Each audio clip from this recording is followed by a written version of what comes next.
Swasembada beras dengan 3 hal sederhana saja. Kedepan negara yang mampu menjaga stok pangan utama rakyatnya yang akan mampu bertahan dari gejolak politik dunia. Beras, jagung, gandum, akan menjadi nilai tawar baru yang sangat menentukan.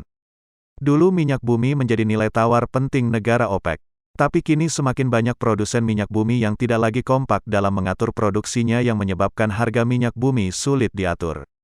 Agar harga minyak bumi tinggi, maka harus ada konflik, agar setiap barel yang sudah terlanjut keluar dari sumur minyak, dapat terjual untuk mencukupi semua tangki penyimpanan bahan bakar di negara konsumen yang panik.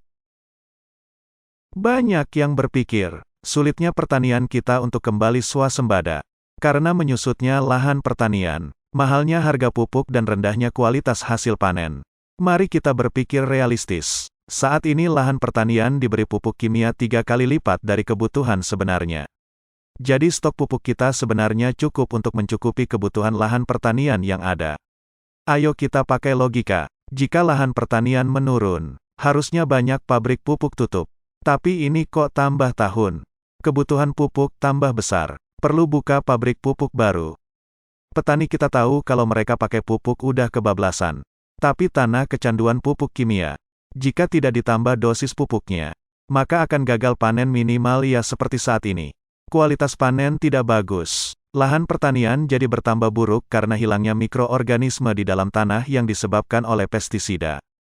Jangan dikira pestisida itu hanya membunuh hama saja.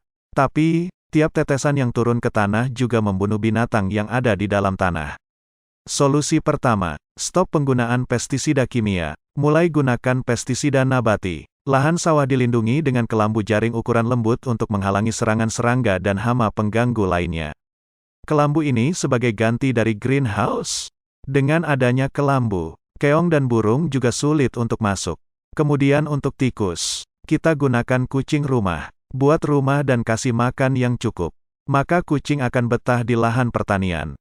Alternatif dari penggunaan burung hantu dan ular piton. Di rumah yang ada kucing, relatif mengganggu pergerakan tikus, apalagi jika kucingnya terbiasa liar. Permasalahan kedua, ketakutan petani padi kekurangan air karena memang ada jadwal saluran irigasinya dialiri air. Sering petani harus membayar untuk memastikan lahan mereka teraliri air.